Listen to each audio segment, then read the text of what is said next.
Well, Queens, as you can see, if you're watching the video, this is my best friend Lotte. I'm going to let you introduce yourself in a moment. Thank you.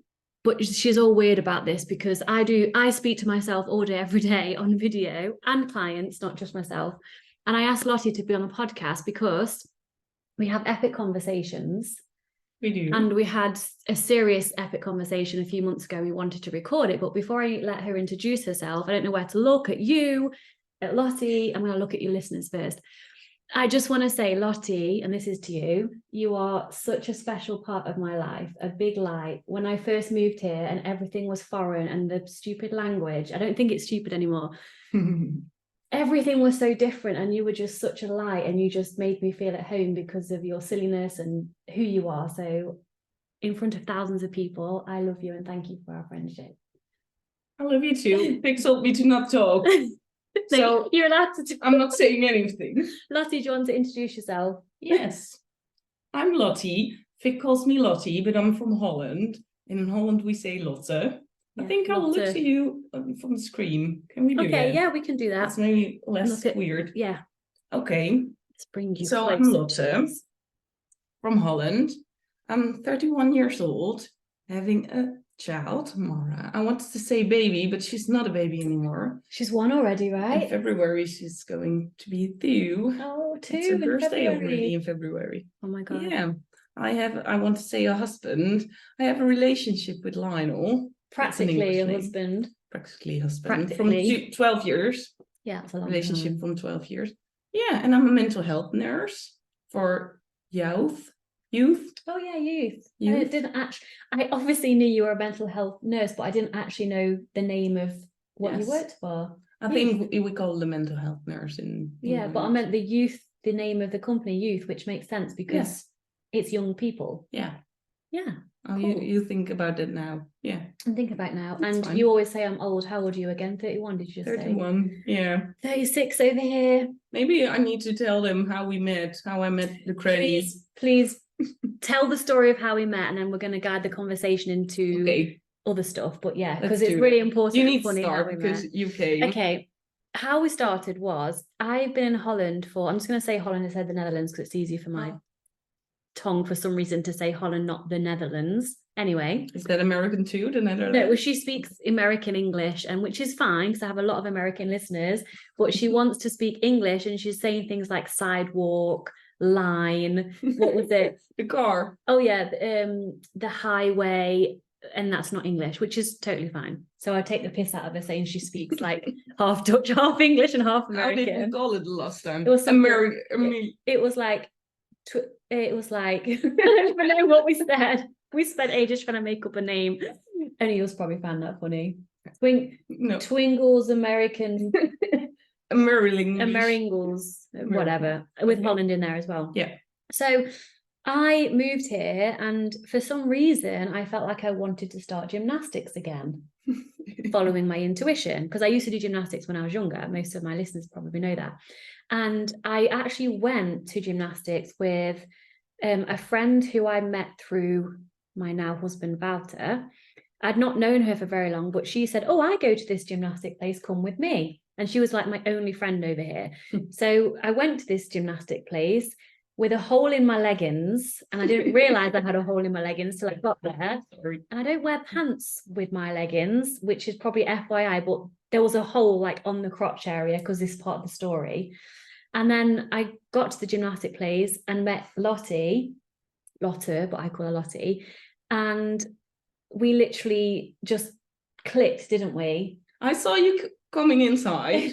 Yeah. And you were like, hi, I'm Victoria. I've got a hole in my leggings. I know, I'm fine. But here I am. And I was like, oh, she's like her. She's bubbly. And you were like all sassy and doing your things. And you were always there. And I thought like, I need to be friends with her. I never have that. She's literally stalked me. Yeah. And Facebook. I was like, ooh, I need to find her on Facebook. I think I had a girl crush on you. No, I'll take that. Yes. And I checked your Facebook, and then you were like texting me all out of nothing. Like, oh, we need to meet. And in Holland, we're not that easy. I'm just forward. We're like, we don't pussyfooting around. Yeah. I thought you were direct in Holland.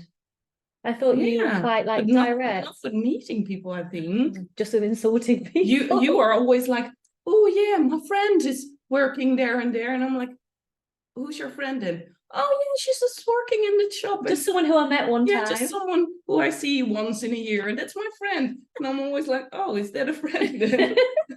I'm probably but that's English, right? Yeah, English people tend to be very open. Yeah. I am also everyone is your friend. In Holland, no one is your friend. No. Except when you meet like and you want to be friends. Yeah, and you want to be friends. So we met up, didn't we? And then I stopped gymnastics because I believe the universe led me to gymnastics, literally so I could meet you, honestly. And we've been, I would say, inseparable. We're not in a codependent relationship, but we've been inseparable ever since. And as you can tell through this conversation, she's totally my vibe. We're silly, we're bubbly, but we also really have deep, serious conversations. That was hard in the beginning because I wasn't that good in English, but Vic taught me a lot. I think she was really good in English. I mean, yes, she got better, but you were way better than Wouter.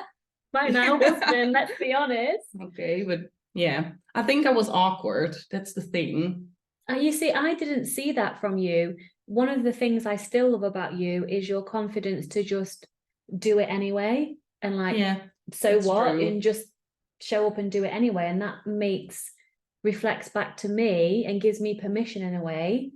And you just tell me when I'm not saying the right thing and you're not like I don't no, why would I, like, that's mean, why would you do that? I know what you mean.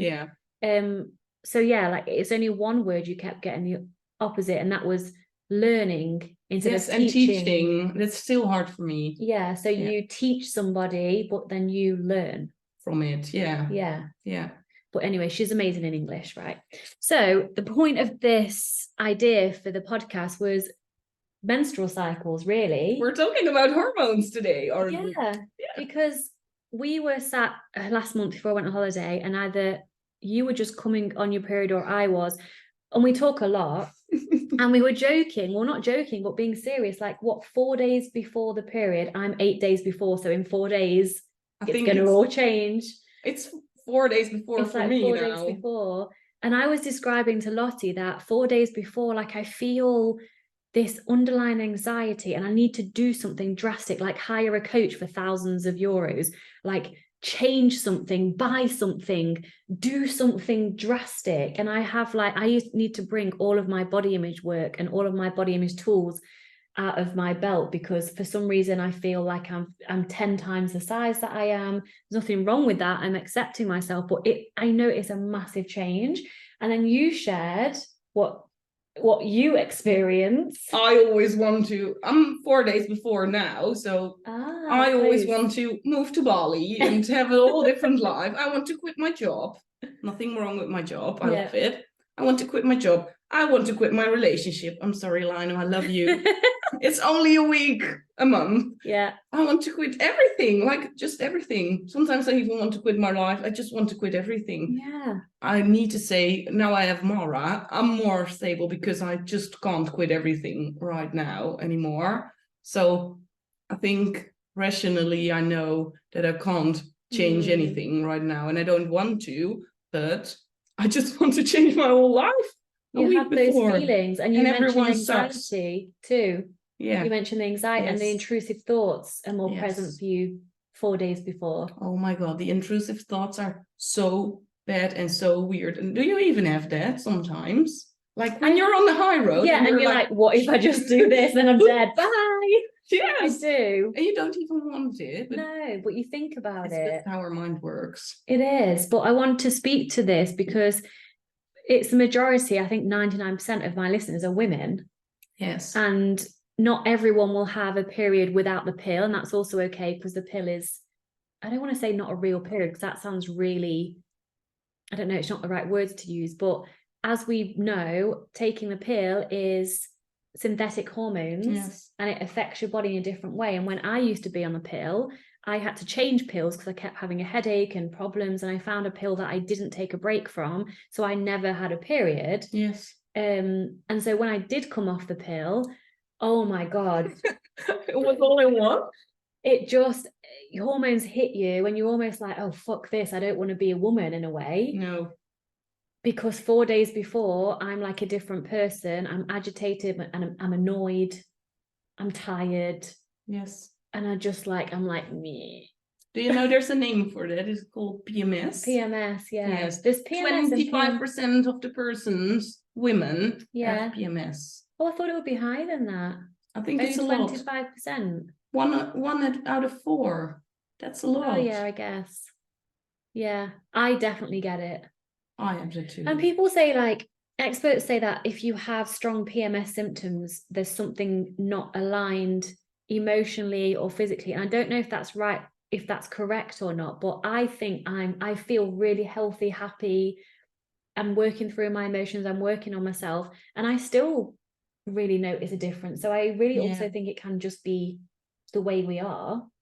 I think women are just different from men also. So our hormones are just different because we are like doing this all month, and then our menstruation is coming and we're like yeah, we're like so crazy, and men are like they're just like level. always yeah, I wouldn't really like to be a man stable. though. I think it's also like we're women, and it's like how we are.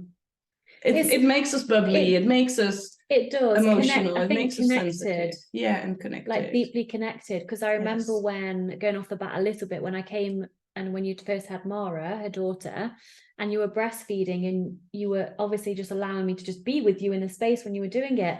And I was just like watching, like it was such a beautiful experience, such a natural, raw, real experience. And the closeness and connectedness, even though I haven't got children, it's like I feel a bit emotional for some reason. It's just such an indescribable feeling that I don't know, because I'm not a man, but I don't know if men could ever really feel that deep connection to another man. Do you know what I'm saying? Like, as women, it goes from past generational trauma, ancestral trauma, like there's such a connectedness that, I mean, I'm even going to talk about the witch wound now. Like hundreds, and Lotte is seriously rolls her eyes when I do stuff like this. So let's see what happens.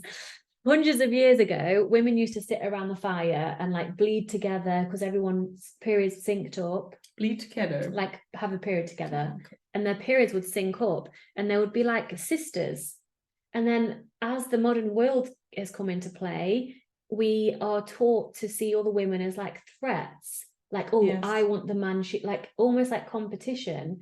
And so we're separated from the true essence of sisterhood, I think. So I think now, especially in my world, because I'm creating it, like we're coming back into celebrating other women and not seeing them as competition. Like, what do you think about that without you being into that, the stuff that I'm into? Did any of that made sense, or do you relate to any of it?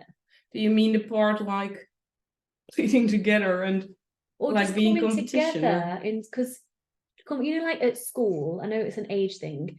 Did you experience like bitchiness and oh my god, so like cattiness? But like I was so much them. of that. Yeah, I'm sorry. Was as well. I really was a bitch, but I think it was because I was so insecure. I was so scared of people bullying me. I was not bullying anyone, but I was like being very arrogant, like not about myself, but my look. Like, don't touch me. Yeah, like leave me alone. I've got this. Yes. And then at one point, one friend who was not in my school told me about someone she knew, and that person was like, oh, Lotte, she's very weird and mad. She's such a mad person. And I was like, I don't want people to see me like that. And that day I was totally different. Wow. Because you were trying to protect yourself from yes, I did. Yeah, I mean, school is such a difficult time, isn't it? Everyone was so bitchy on school. That's so not normal, but I think it's the age too. It is the age, you're right. And also, as we do get older, I still think, I used to anyway, see women as competition. So I would, and this is probably linked to the eating disorder as well, I would look at women on a movie like and be so angry that she was this perfect woman, and I was watching it with my boyfriend and I was like, how dare he be watching this perfect woman? And I would feel so much anger and hatred towards her beauty, whereas now I look at women on movies or whatever and I can appreciate and acknowledge their beauty without taking anything away from myself and who I am. And I guess that's part of self-healing, isn't it? How do you feel when, because I know you've been on your own healing journey, and I want to talk about anxiety in a moment, but how do you resonate with I think women need to support women. An example, when someone is breaking a relationship with some men because they had sex, and like as in someone's cheated, yes, and they need to break up because of that. How mad would the woman be at the other woman? But it's the man. I think it's the man, and woman need to support woman. So don't do that to anyone. Yeah, and that's true. Be like, think about that before. Like, we need to be there for each other and need to be a pact. So yeah, like sisterhood. Yes, I really feel that too. So, bit of homework for you listeners, and for you and for me, because I do this quite often.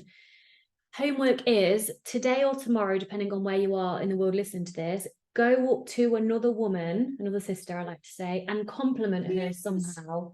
Because I love to do that. Like, yes, you always do that. And you've been with me when I've done that, right? Because was I with, oh, it wasn't with you, I was with someone else. I was in the cinema and I had a red jumpsuit on, and a random woman came up to me and was like, your jumpsuit is fire. And I was like, oh, so sweet. And it's just so nice. So that homework, yes, do that.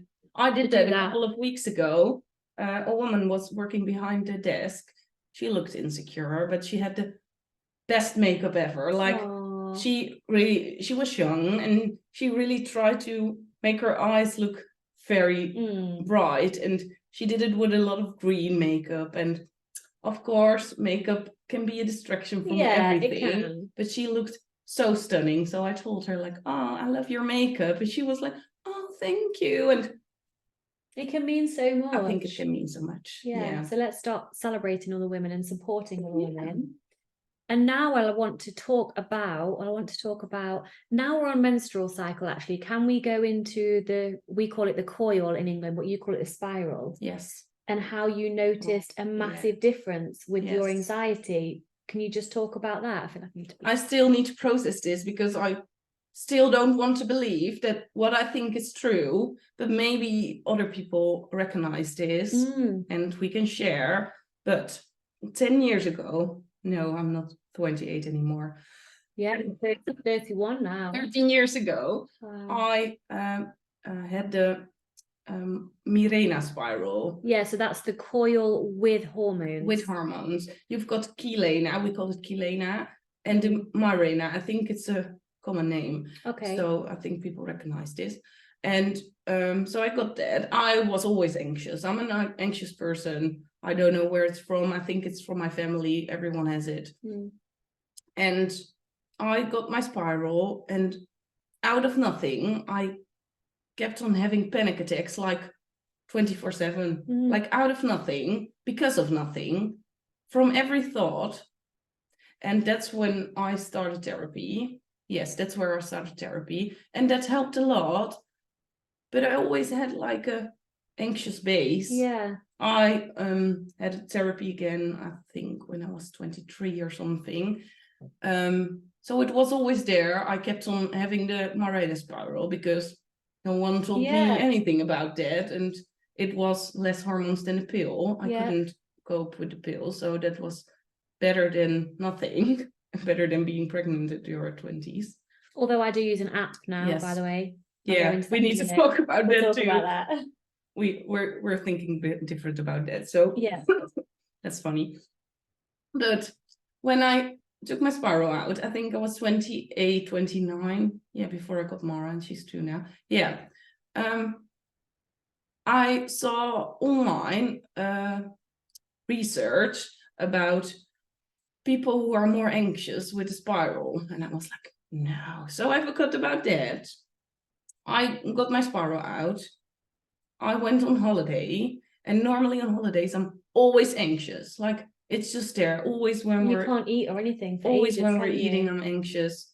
Always when we're going somewhere, I'm anxious. Always when we're going into the plane, I'm anxious. I'm just always anxious. And that holiday, nothing happened. Really nothing.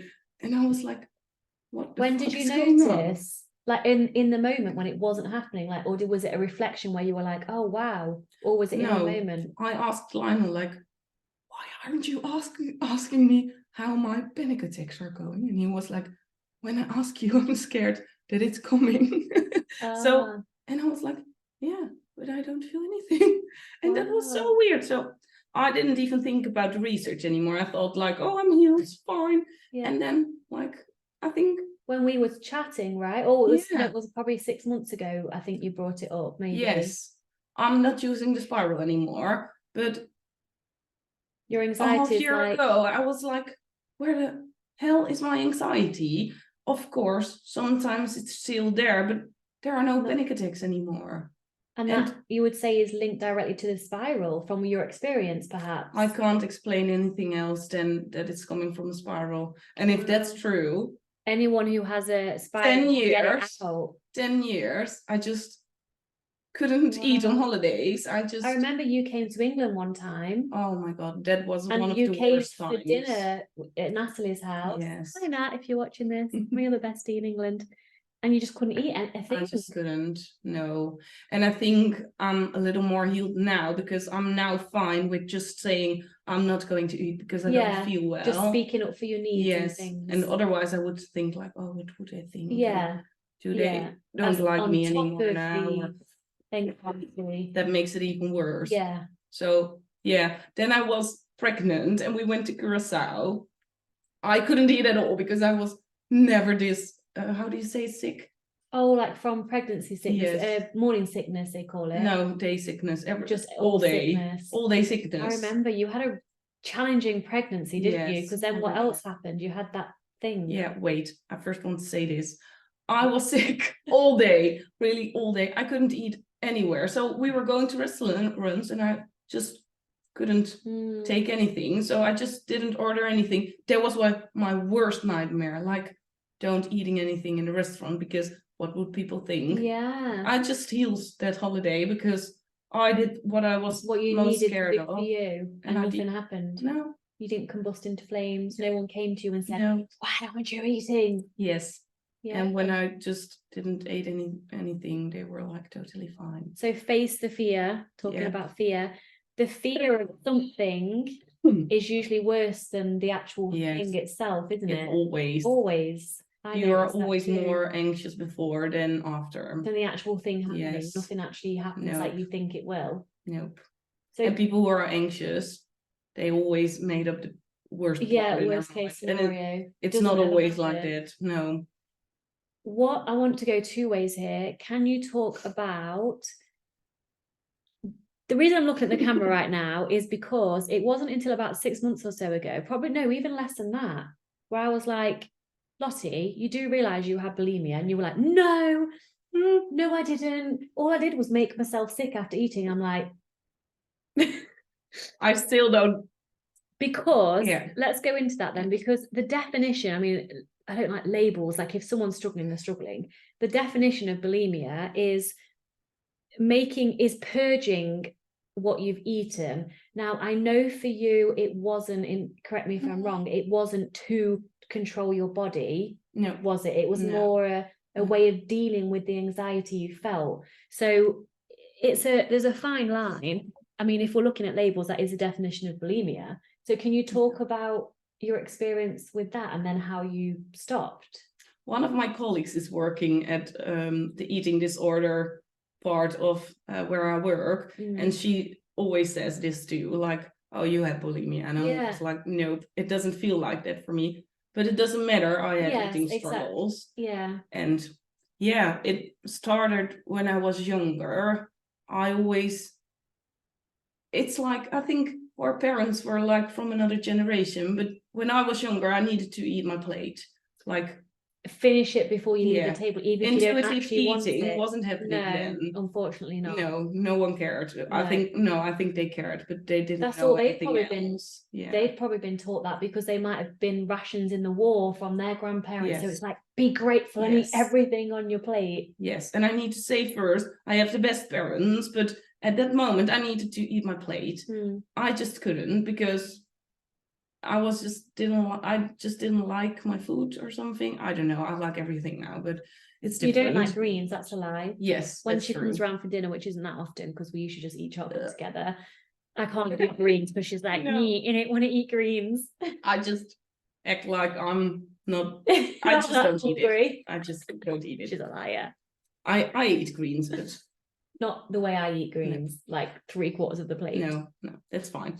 But yeah, where was I? Oh yeah, I needed to eat, and I think people were forcing too much. When I was at campsite, people were forcing like pressuring you, like really pressuring. So I grew up with the thought of always eat your plate because that's polite.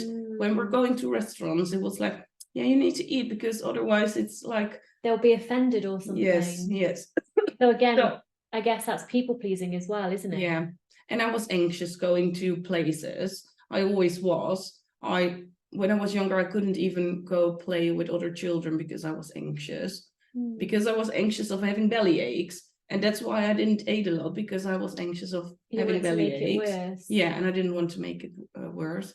I can't even drink a whole glass all in once because I'm anxious of having a belly ache. And I never have that anymore, so that's still a thing. And then I was bigger, and then I tried to eat everything. She was also sick because she had a daughter, and you know how that goes when the kids and they're growing up sick. And everyone's always sick. Yeah. Just, I've got my protective bubble around me. It's all good. Okay. And then it happened when my belly was fully filled with food. Then I always felt anxious, and then I think one day my mom just told me like, oh yeah, when you're feeling sick, just put your finger in your throat and you can put everything out. I think because she didn't know what to do. I was always sick of food, always. So after restaurants, I started to make myself feel sick. And when I didn't do that, my panic was worse and worse and worse. So I needed to do it. And I think I did that till when I was 18. Only when I ate too much, when I binge ate, or when I went into the restaurant and ate a lot.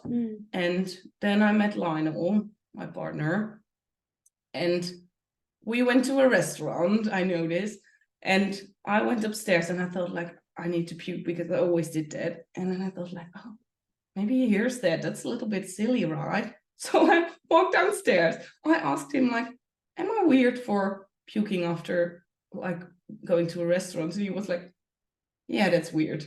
I was like, oh, and I was 18, so I went to a psychologist. I was at a psychologist. So the next time I went to the psychologist, I was like, am I weird for doing this? And he was like, yes, that's very weird. That day I stopped. Wow. I was like, it was like, I was used to it. I mean, when you say weird, we're not saying you're weird. I mean, I'm totally owning the fact I'm weird. No, it's not a normal quote thing to do. No, I think I don't have another word for it. Yeah, because exactly. Not having language barrier. Yes. But it's interesting that you weren't even sure if it was a normal thing to do, because it was so normal to you, suggested to you by your mum, who didn't know any different, who was just trying to help you probably. And she didn't know that I always did that, because I knew that I was doing something wrong, but I wasn't doing anything about it. I'm curious, and you might not know the answer to this, but knowing for you it wasn't linked to trying to control your body, it was linked to anxiety. Why do you think it was only when you had food in your belly that you needed to release? I looked that up on the internet. Well, what about when you ate a lot of when you ate a lot of food, your body needs to process. Your heart is starting to because you it's working, isn't it? It's digesting. Yes. And it's when you have a panic attack, your heart is like pumping more, like beating harder, and so it makes a connection. When your heart is beating faster, it makes a connection in your mind, like, oh, this can be a panic attack. Then you get a panic attack. So that happens after, when you get anxious from having a lot of food, your heart is starting racing. So why was the anxiety from the actual food? That's what I'm interested in. So what was so scary or anxiety provoking about food? Do you know what I'm saying? Yes. I sometimes, I don't know if you recognize this, but I sometimes still have this. When someone brings a plate to me in a restaurant or at people's place and it's a lot of food, and I sometimes think like, no, I can't eat at all. And that makes me anxious. So what I'm hearing is, I'm linking up the dots, is literally linked to your childhood experience where you were forced to eat something you didn't want to eat. And so forced to eat your plate. Eat your whole plate when you didn't want to or need to. And I sometimes still think like, oh, I can't eat this all. And it's okay. Because I can't puke, because I don't do that anymore. And I don't want to feel anxious too. But it's also okay to not eat everything that's on your plate. That's so interesting to me because, you know, I used to, when I started this work, I would be like, 100% eating disorders are all to do with body image, but that's not true. The better coach I've got and the more I've understood, that's actually not the case. Body image is linked to it, can be linked to it. But for you, this prime example had nothing to do necessarily with the size of your body. It was more the anxiety from a childhood of being forced to eat your whole plate. And it just, you created a more perpetual feedback loop of anxiety. And also what I want to say is, with the heart beating, if you eat a lot of sugar, your heart naturally beats faster. Because when I used to have sugar binges, I remember one time, this was the only time I've ever felt this, I was in a seaside resort in England, and it's famous for fudge. You know what fudge is, right? It's famous for fudge. And I remember like spending like £25 on fudge or something and eating all of it in one go. And I remember feeling like I'd never taken drugs. I remember feeling though like as if I was on a high, like an actual high, because I'd had so much sugar in one go. It felt like I was literally on a cloud on drugs, and my heart was like, and I wasn't anxious. I was just in a massive sugar rush. And I never forget that, because that was a really interesting experience for me to watch and feel physically. This is annoying little fly. Flyer, right? Yeah, and I think that if you ate sugar, then it might have made your heart beat even faster. That's just really interesting. Yes. And what I also wanted to say, because I could have had an eating disorder when I was younger. Of course, I had body image problems. I think every girl unfortunately in puberty has that. I think. I don't even know. I think a lot of people have that. I mean, I need to just change my position, but continue. I think I want to say who doesn't, which is really sad, actually. I think that's sad. And I know, thinking about, I can puke very easy. So when I want to lose weight, I can do that. So I tried that for a week, but it didn't work for me. Yeah. I'm happy that it didn't work for me. Me too. And I think I'm now more happy about my body than ever, because I just had a childbirth and I'm totally fine. My body can just make a child. My body can just push a child out. Why would I be mad at my body for being too fat to? Well, I want to speak to something. Someone said to you, you were wearing, you told me this, you were wearing like trousers with something tucked in. And someone said to you, oh, untuck that because then it hides your belly at the bottom. And what was your response? I loved this. I said, this was little Mara's house, and it's totally fine if someone sees that, because I'm really proud of it. Yeah. That's beautiful. And I don't want to feel bad about someone seeing a little thing just around my body. Just a normal body. Totally fine. How do wear whatever you want. Because I want to speak more about body image in a minute, because another one of the things I love about you, again, it's linked to your confidence, which is interesting, because you perhaps don't see yourself as really confident, do you? Would you describe yourself as confident? No, I'm also insecure. I think sometimes with some things I'm confident, and some things I'm insecure. Because the way you dress, the way you hold yourself, the way you are, because I've seen you bigger and smaller, because after Mara you lost loads of weight because you were breastfeeding. I did. And you were really small, but you've always, in my eyes, owned who you are without trying to hide any of who you are. And that's so attractive, the confidence you have. But before we go into that, like, can you speak to the bulimia, which I don't want to label you, but it's fine, that experience you had for so long, and then you just stopped it just like that? I think that's really important, because a lot of listeners feel stuck, that they can't stop the pattern. How did you just stop that pattern? I think it sounds very easy to say, oh, I just stopped one day. I stopped puking one day. I told myself, I don't want to be like this. I don't want to use puking to be okay or to feel less anxious. I need to do something about my anxiety. And puking doesn't work against anxiety. That's like, I made that up in my mind. And of course it helps taking the food out. And then I might be better for a shorter time or something. I don't know, but it's that short-term reward, isn't it? You get that instant relief of anxiety relief, but then ultimately, do you want to be a person who's like making herself sick after you've eaten? Nope. So it was just a decision.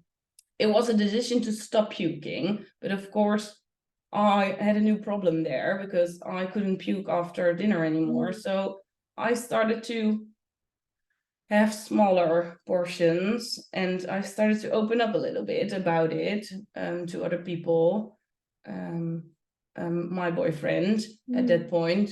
And I think we started just for, I could go to restaurants when I wanted to go to restaurants. And my anxiety was really bad at this moment. So I didn't want to go to restaurants at all and didn't want to go eat out at all. The first time when I ate at Lionel's parents, I puked out everything because I was so anxious because I had to eat. And the food was delicious. They are Indonesian. So I ate a lot. And then after that, it happened because I felt so anxious and I couldn't do anything about it. But I think it helped when I recognized what it came from, where it came from. So you sometimes say like you peel back the layers and you understand, and understanding can be healing in and of itself. And I started to open up about it to my friends, to people I went to restaurants with, like I have anxiety, it's very hard for me to go here, I maybe ate nothing, I maybe eat more, but don't pay attention. Just kind of leave me. Just leave me. I remember you telling me one time when we first started seeing each other, that sounds like a romantic relationship. Maybe it is. It's like not really, Lionel, I promise. I remember you sharing that with me, and it was like, oh my God, it's totally fine. What can I do to support you? If I can do anything to help, and you just said just ignore it, basically, like don't pay attention to it. So we're getting a theme here, aren't we? Speaking up, speaking it out, sharing, being vulnerable, being open. People are so nice if you open up. I think other people open up more if you open up. Everyone wants to talk about what they are hiding, but they need someone to go first. Start. Well, they say a problem shared is a problem halved. Yes. I really believe that. I really believe that too. And I think we opened up very quickly to each other about things. We did. But I think that's different to culture and country too, because in Holland people are not that easy. No, and I remember we say it a lot to each other, but I was always openly saying I love you. And and you love I sometimes still feel awkward. And it's not the thing that you tend to do with your friends, is it? But we say it to each other all the time. Which is, it's not right or wrong, but it just goes to show. I think it's very beautiful to tell someone you love him. Her. But or maybe am I? I am. Who knows? But no, I think it's very beautiful to do that. But I think I've seen it online. There are different ways to say I love you to people, and I wasn't used to say I love you. I was used to say, oh, you are a good person, or you are, I like you the way you are, but not to say really, directly. No, that's so direct to say I love you. It's beautiful though, because I remember one time in the cinema we went and you just said, I love you, Vic, and I was like, oh, I love you too, and we had a little hug, and it's just so. You teach me to do that. You taught me. Here we go again. Yeah, but you didn't say learned. So no, you half got it right. You I was scared of that I needed to say learned instead of who teach. Do we even care? No, I don't care. But I would like to go into, because we've only got 10 minutes left for the whole hour. It's gone quick. Body image and body acceptance. You spoke a little bit about it, but can we delve into, I guess, the how? So you've explained that you're just so grateful for your body to create and give birth to Mara.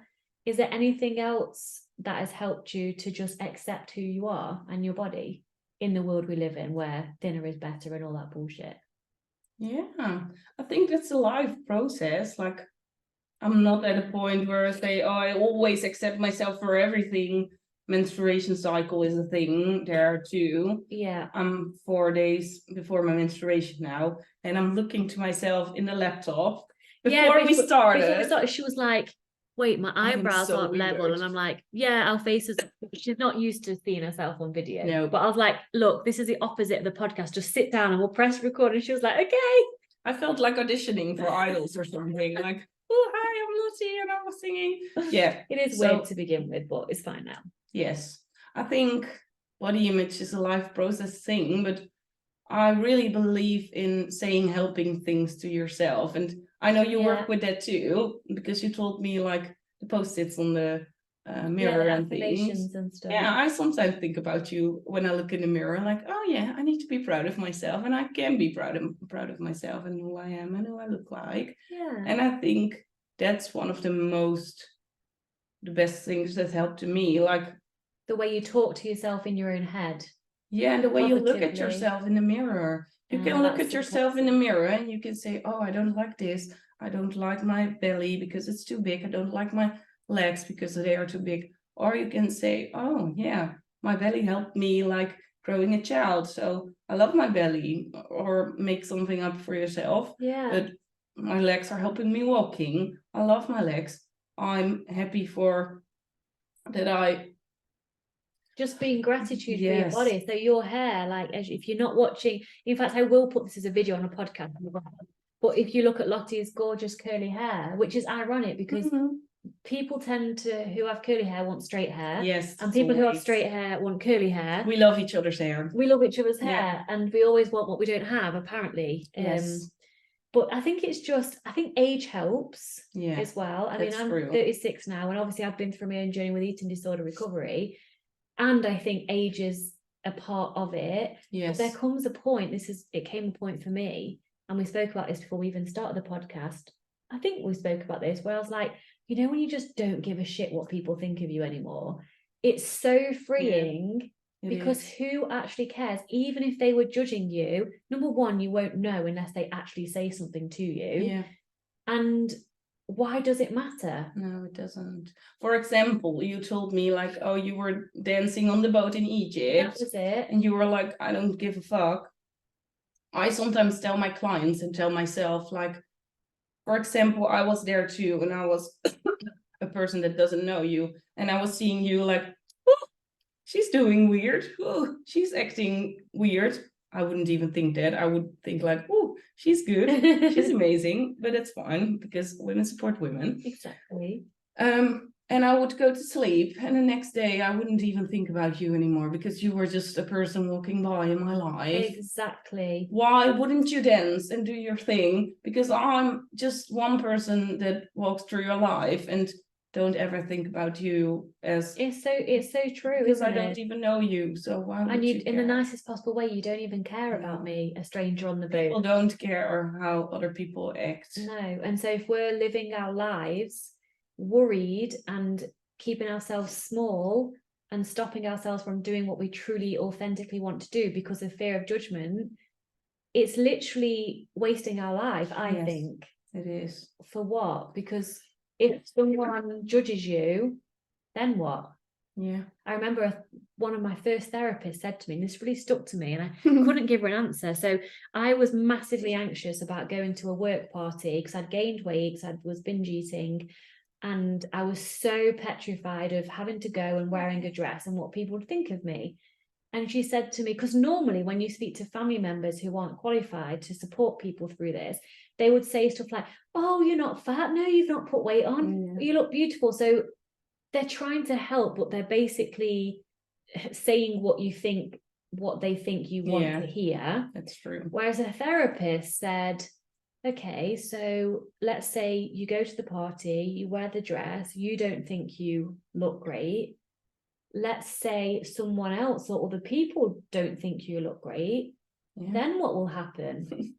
And then I was like, well, I'd feel awful. And she was like, and then what would happen? And I was like, nothing. And my mind was constantly searching for something, almost like I was going to die. Yes. Obviously, I knew I wouldn't die, but it was that painful emotion. I thought I was going to die, but then I didn't say it because obviously I'm not going to die. Nope. But it was that panic of like, if someone doesn't accept me, or if someone doesn't lust after me because my self-worth was completely attached to my appearance, it was like feeling like I was dying. But just the question alone, and then what? And nothing would happen. No.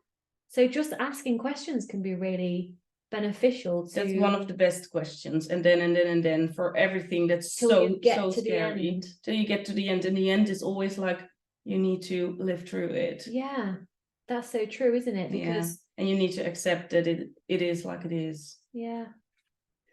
Okay, okay, so what shall we end on? Is there anything that we've not spoke about that you perhaps want to say? Yes. I thought about this because you said like going to the party, what would people think? But I think women need to stop to comment about people's weight. Like, yes. Oh, did you lose weight? Oh, it looks so good on you. People are always telling other people like, oh, that person gained weight. Oh, yeah, that like person it's a lost really weight. important Stop thing to talk about. Because it's not even, why would you say that? Yeah, because we've been conditioned to say it, that's why. Yes. You don't even say like, oh, her hair is growing so long. Do you know Sandra? Her hair is very long. You don't say that too, right? So why would you comment on people their weight? And why do we look at other people's weight all the time? Stop doing that and stop asking people like, did you lose weight? Did you gain weight? Even to try and be, quote, nice. Yeah, it's not even nice to ask someone. If someone asks me like, did you lose weight? I'm like, did I need to lose weight then? I'm just fine. Like, exactly. No. I think that's a really key point. Unfortunately, we're conditioned to do that, but we get to change it. Yes. I don't comment on people's weight anymore. And the world I've created, apart from my mom, if you're listening, Mom, I love you. She still comments on, your legs look thin. Because I've always had big legs. And it literally just washes over me. Like, it doesn't affect me emotionally in any way, shape, or form. No, I think she wants to be nice. She's trying to be nice. But the only way a lot of people know how is by commenting on our appearance. And that has got to stop. Because our appearance is the least interesting thing about us. Yes. I mean, yes, we can appreciate beauty the way we can appreciate, you can see in the, oh my God, it's always wonky here. You can see on the video that all those little lights, they're actually on that wall over there. They're so pretty. You can appreciate the beauty of things and of people even, but it's what we're making it mean. Just because I think you're beautiful, does that mean you're a better person than someone who I don't think is beautiful? Only if I make it mean that. Nope. So, yes. Yeah. And what do we want people to say to each other? Because that's a good thing to help with, I think. What do you want to hear? Well, you know what I heard the other day, and it literally filled my heart so much. I can't even remember who said it, which is quite ironic. She said to me, you're so kind and you're so generous and you've just got such a big heart. And that means so much to me. Then, wow, you're so beautiful, which I get the person saying that is trying to be nice. And I remember one time I was in England and a guy I walked past, he said to me, he stopped and he went, whoa, well done. You're gorgeous. And I was like, well done for being born with genetics from my mum and my dad and just looking like this. What is it I've actually done? And it just baffled me. Yeah, I understand. Because beauty is so praised and it's fucked up. I think there can't be a bigger compliment than people complimenting you from the who you are. How you make them feel. Yes. Like I always feel like with you, if I was complimenting you on how you made me feel, I would genuinely say from the heart, you always make me feel warm and safe and like I can just be fully myself. Yes. And I just feel so safe to be vulnerable, which is better, in my opinion, than, did you lose weight? Your boobs look good. Which they always do, let's be real. Yours do too. Yes, right? I think you taught me how to open up more about feelings because we always have this kind of conversations. And I think that's what I appreciate from you. You always be here vulnerable, like how you are. And then I'm like, oh, yeah, I can be who I am too. And you are totally fine. And you open up to me if you feel something. And I think I need to speak up more to other persons To be the leader, perhaps let them be then vulnerable. Yes, because I always let other people speak about themselves. I do that in my job too. Yes, exactly. But I need to open up too. Yeah, if you want to. Yeah, but to the people I love. But I appreciate you saying that. Yeah. Because you're right, when we don't need permission slips, but when someone does something that we internally want to do, if someone goes first, like dancing on the dance floor, for example, it gives permission for people to do the same, but someone has to go first. Yes. So I love to go first. I love to go first too. It feels cheeky. It feels cheeky, it feels courageous. Courage is one of my top values. And also it is easier for me because it is just part of who I am, naturally an open book. Like I will speak to a stranger on the train and tell them about my menstrual cycle. If like I'm not bothered. Like what was it one of my friends said to me the other day? She said, "You are so unabashed." I don't know if you've heard that word. It's not common. She said, "You're so unabashed," and I love it. And unabashed means you basically don't give a shit, and you go vulnerable and you go deep, and you have no recollection of the awkwardness of someone receiving what you just said. But it's very innocent in a way, you know? Yeah, it is. Yeah. I think that has to do with your bubbliness too. You are just like, hey, here I am. Here I am. Me. That's just a song. Take me how I am. Bryan Adams. Here I am. This is me. Blah blah blah blah blah. I'd rather be. I think I recognize that song. I can't sing very well, but you can. Lotte can sing. I'm not gonna sing. And she plays the piano, don't you? We talked about the idols sing. I'm not going to do idols. She sings really good, way better than me. But we need to wrap up. But I've loved our little chat. Are you always doing an hour? Yeah, an hour. Okay. If I'm by myself, I usually do about half an hour. Thank you if you stayed for the whole hour. Yeah, thank you if you stayed the whole hour. It's a bit of a different episode, but I want you to meet Lotte. We spend most Friday night, well, if I'm not traveling, which I'm either doing something here, we spend most Friday nights together, and the chocolate's over there, so I can't actually show you, but at least one of us brings chocolate. Yep. We've got chocolate. Hold on, I need to show you this paper note, and this is a Dutch thing. Oh, I love it. Paper noten. Right, I'm saying it right. Yeah, you're saying it right. And it's like, basically, it's like a... What is inside? What do you... It's a cinnamon cookie, a cinnamon biscuit, but these have got chocolate. Yeah, but it's not too much cinnamon, I think. A tiny, like a spiced biscuit. Oh, this is a good one. We're gonna be eating how paper note to look. This is like a burger. This is a chocolate. This is how a paper note look. Yeah, I picked the lucky one, the double one. Yeah. So after this call, we're gonna just eat this, and we have chocolate. Yeah. But we have really nice Friday nights. We chat about these types of things. We go to the cinema. We need to book the cinema. We're going to the sauna in a couple of weeks. We're going to the naked sauna. Naked. Yeah. In Holland, they're obsessed with being naked. We go to like a whole spa, like the steam rooms, saunas, like loads of different things, and you're completely naked with men and everything. When was the first time you went the to the first time sauna? You took me to the naked sauna. Was it oh, I know. And I was very nervous about it. Can you remember? I was a bit like, this does not feel okay. I think you even maybe sent me a nude picture of you like before. Oh, I was like, this is what this is what you're gonna see. I just feel more comfortable showing you. No, I found that back on my phone, like, why am I having a naked women on my phone? And I was like, oh, it was I remember. And I deleted that because I was scared of sending it to someone. I would never do that, of course. But yeah, naked spa is a good thing for your body image, trust me. Yes. And then we will wrap up in a minute. But remember that guy we were chatting to? And we went into the ice room, and I was like, oh, fuck, he's also coming in the ice room. This is so fucking awkward because we're blatantly all naked. It was. And I was like sat there with my towel, and I was like, oh, yeah, it's cold. And I was like, he wishes I'd take my frigging towel off. I'm not doing it. No. But you were just bubbly chatting with other men. That's the problem with me. Yeah. Wouter, my husband, also knows this is exactly what I do. I'm no different with him, with Lotte, by myself.